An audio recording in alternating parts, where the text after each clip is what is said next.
Jornal ISTV Cidade, Uberaba.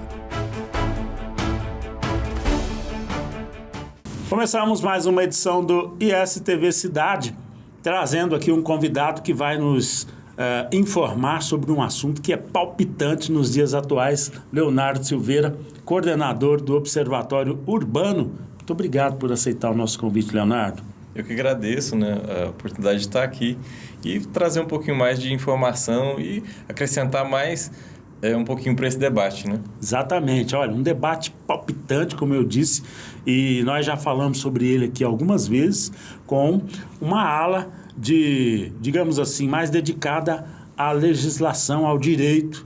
O Dr. Guido Bilharinho já esteve aqui falando sobre esse assunto conosco, que é a preservação do patrimônio histórico, tombamento, inventário de imóveis. Eu quero que o Leonardo comece falando, primeiramente, Leonardo, de onde vem, como surgiu o Observatório Urbano aqui de Uberaba.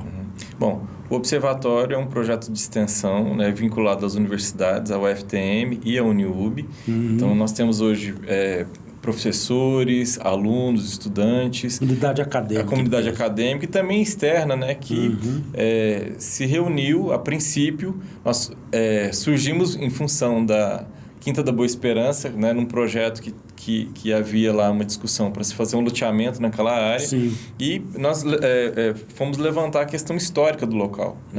Ele é uma área muito importante, inclusive em termos naturais, porque ela existe, ainda possui nascentes, e tem todo um contexto que a gente quis levar, a excepcionalidade da área, a importância de se preservar uma parte de recurso natural. Então, a gente surgiu nesse contexto. Certo. E aí, quando nós fomos ver a legislação, porque dentro do plano diretor de Uberaba, prevê que aquela área da Quinta da Boa Esperança é para ser um parque.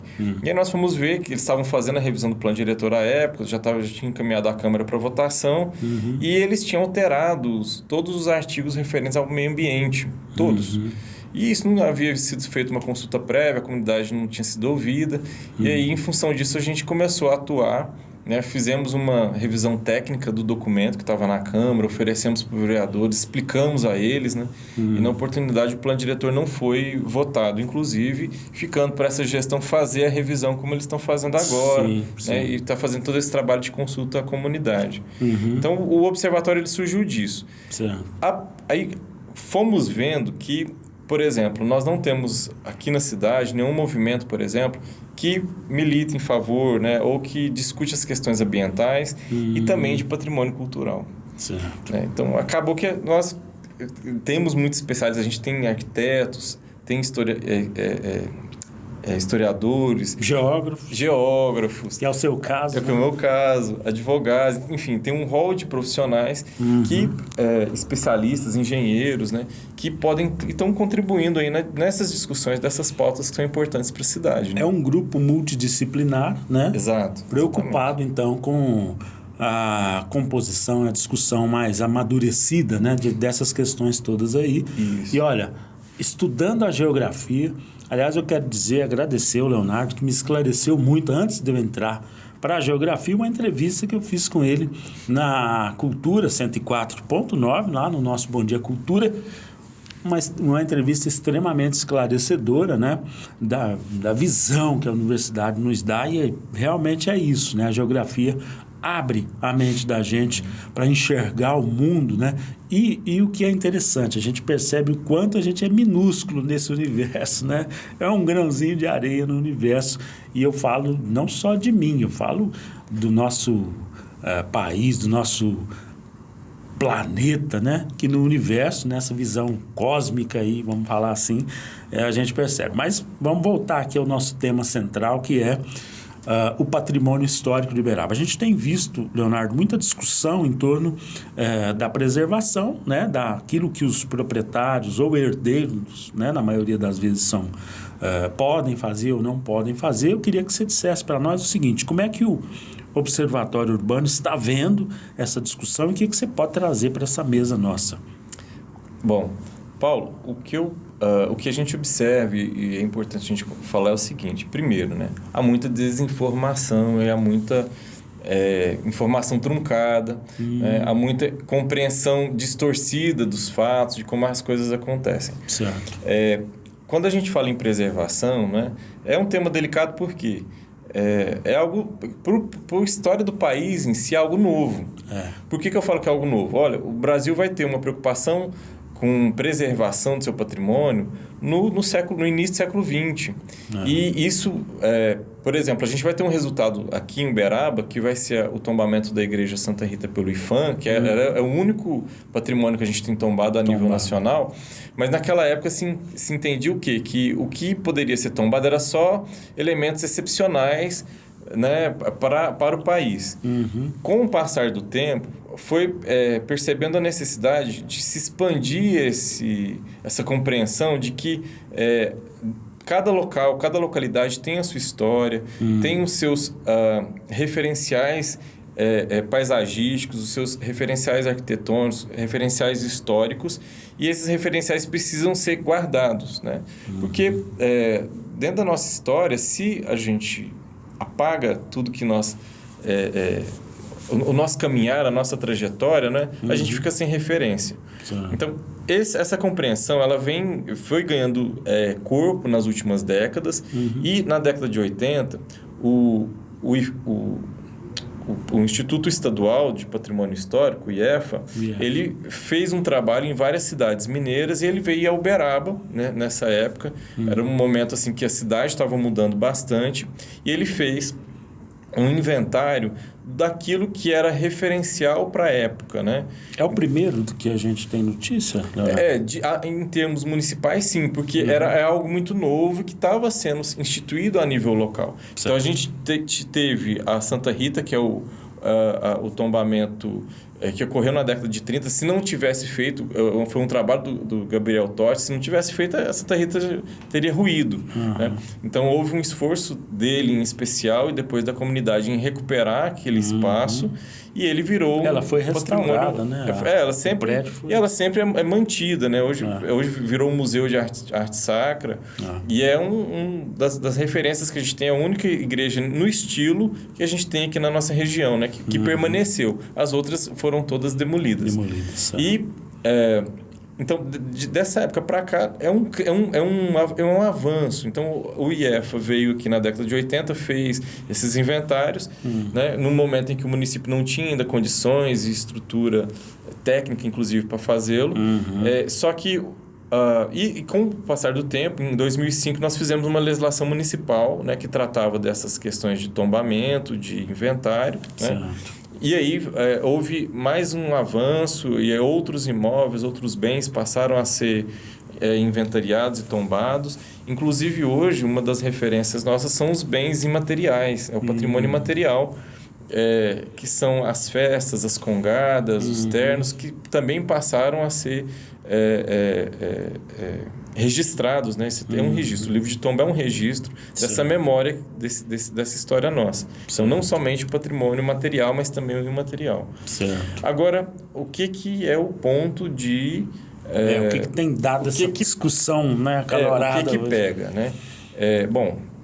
A pessoa ela tem ela recebe uma herança, né, que é um patrimônio que está lá tido como inventariado. O que quer dizer isso? Quer dizer que foi visto que aquele imóvel possui características arquitetônicas. É um valor cultural para Uberaba. Isso, um valor cultural, algo assim que é marcante na paisagem, que é uma construção diferenciada, que não se vai reproduzir algo igual, né? Ela tem uma exclusividade em termos da cidade, né? Em termos locais. E esse tipo de imóvel, ele possui, então, um valor, além do valor venal dele, ele possui um valor cultural, e a sociedade entende que aquilo lá é importante. Então, e por conta disso, ele está... passa a fazer parte do inventário. Quando o imóvel é muito importante, ele pode ser tombado, que é como se fosse assim, um passo adiante. Mas, em ambos os casos, existe um grau de proteção. O tombamento, só para esclarecer, seria uma preservação total, mais criteriosa. Mais criteriosa, no sentido seguinte, olha, o que está aqui a gente considera importante. Certo. Eu posso mexer? Pode, sob determinadas circunstâncias. Uma restauração, por exemplo, pode ser feita. Pode ser feita uma reforma, mas eu posso dar um uso para aquele imóvel, eu posso fazer adaptações para o uso. Então, só que a gente trabalha numa situação, numa condição que o mau gosto muitas vezes impera. Prevalece. Então, para que as pessoas não façam qualquer coisa, não façam de qualquer jeito. Respeitem as características, né? Isso, não comprometa o que aquele imóvel tem de características históricas que são importantes. É preciso que ele passe, você faça um projeto, eu vou mudar isso aqui, eu vou tirar essa parede do lugar. Então, ele vai fazer um projeto, né, um profissional, com um arquiteto, ele vai mandar isso para o conselho vai avaliar se aquilo lá vai impactar ou não nas características principais do imóvel, e se não avalia, o conselho dá o aval, pode fazer isso que você Mas falou. Nessa fase, Leonardo, dá direito ao proprietário de argumentar, de defender? Sim, ele é ouvido, ele participa da reunião, ele pode contestar, e aí vai ser explicado por que pode ir até determinado ponto, por que não pode, vai ser fundamentado, exatamente. O conselho, inclusive, olha só, para vocês verem quanto o conselho ele até tem hora que eu acho que ele é até demais. Em algumas situações, aqui a lei municipal, ela prevê graus de tombamento. Isso aí já é uma outra discussão, a gente acha que é uma aberração legal, mas o município preveu isso.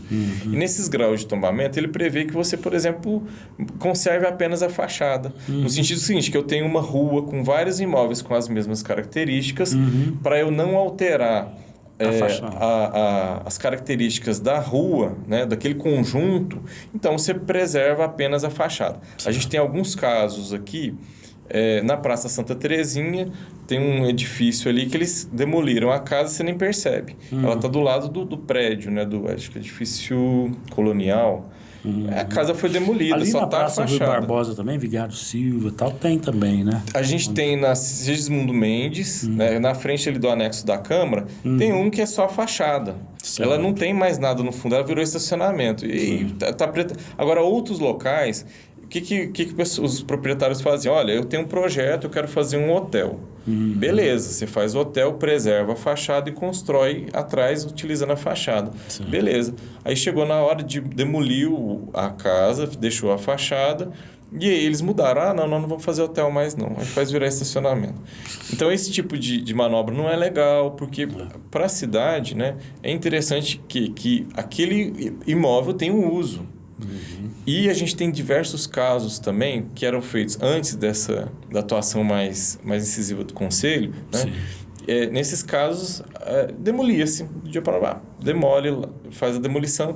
E a gente tem muitos imóveis que foram demolidos nos Estados Unidos, no bairro Fabrício, no São Benedito. Está lá. O terreno vago, ele serve à especulação imobiliária, não cumpre a sua função social. Acaba gerando o chamado vazio urbano. Ele gera vazio. E olha só, o problema é que é isso. Quando eu tenho um terreno ocioso que não é ocupado, na frente do terreno a gente tem luz, tem água, tem serviço de coleta de lixo, né? Tem a manutenção de asfalto. Então, todos esses serviços são oferecidos.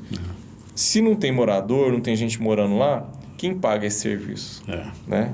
Os demais contribuintes da cidade. Então, a gente tem existe uma que a gente chama de função social da terra, então ela tem que estar em uso, os imóveis têm que estar ocupados. A prefeitura, como eu falei, o conselho, ele é muito flexível, ele permite, inclusive, que se derruba a construção inteira para fazer outra coisa, né? Preservando um ou outro elemento que vai ser significativo. Agora, o que a gente tem ouvido falar diariamente que não procede. As redes sociais estão bombando. Que não procede. Fala que o conselho ingessa. O conselho não ingessa nada.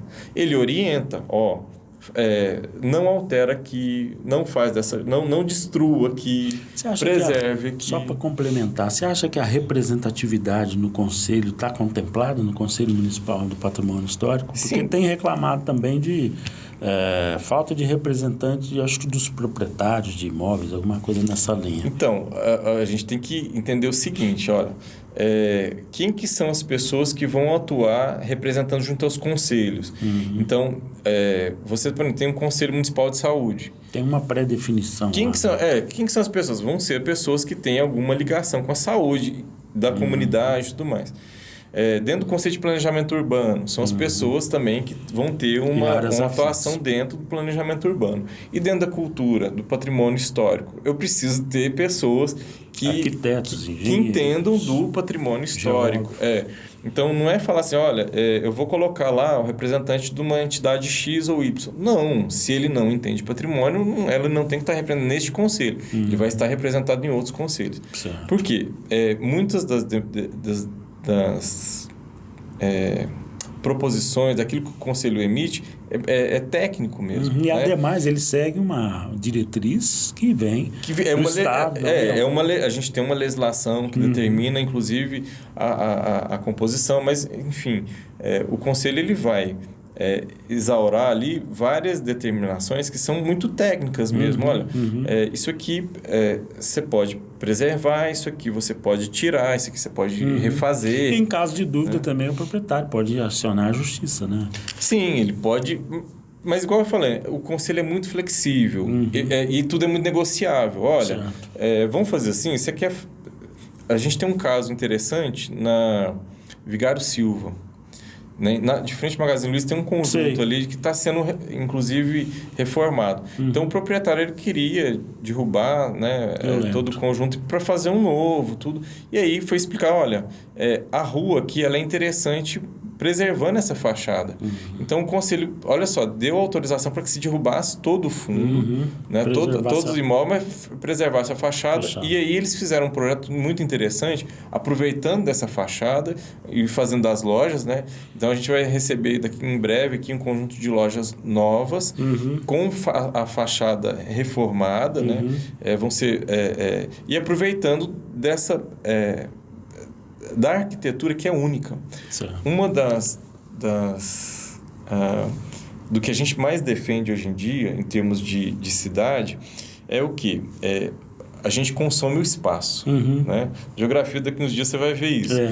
Mas nós consumimos o espaço. Como é que a gente faz isso? Quando você vai num shopping center, né? Você está consumindo aquele espaço. Quando você vai numa cidade histórica, que tem uma arquitetura interessante, você consome aquele espaço. E aí, o que a gente tem de diferencial na cidade, não é? que pode atrair as pessoas para ir àquele local. Né? Então, a arquitetura que a gente tem no centro de Uberaba, ela é um elemento que a gente entende que é um elemento de atração, que é o diferencial. Que pode compor. Hoje você tem centros comerciais nos bairros, tem nas avenidas da Prudente de Moraes, Elias Cruvinel, Hamid Mawad. Então, o morador, na Nossa Senhora de Desterro, né? Então, o morador hoje ele não precisa ir para o centro mais para consumir. A gente tem discutido isso muito aqui. Eu quero dizer o seguinte, nosso tempo estourou. Eu vou te chamar para a gente falar sobre isso mais vezes. Quero agradecer mais uma vez o Leonardo e dizer que é o seguinte, não esgotou o assunto, você vai ser convidado para falar mais vezes, tá bom? Agradeço, muito obrigado e estamos aí à disposição. Para nós uma honra. E essa TV Cidade, o noticiário da família uberabense. Estamos apresentando Jornal ISTV Cidade, Uberaba. ISTV. Nosso canal vem crescendo a cada dia e se destacando em todo o Brasil. Mais de 150 milhões de telespectadores recebem o nosso sinal através das antenas parabólicas, TV digital via satélite, TVs conectadas e TV a cabo em todo o território nacional e América Latina. A nossa programação de filmes, séries e desenhos retrô vem conquistando os lares brasileiros, que cada vez mais buscam conteúdos de qualidade para assistirem com suas famílias. ISTV, a sua TV retrô.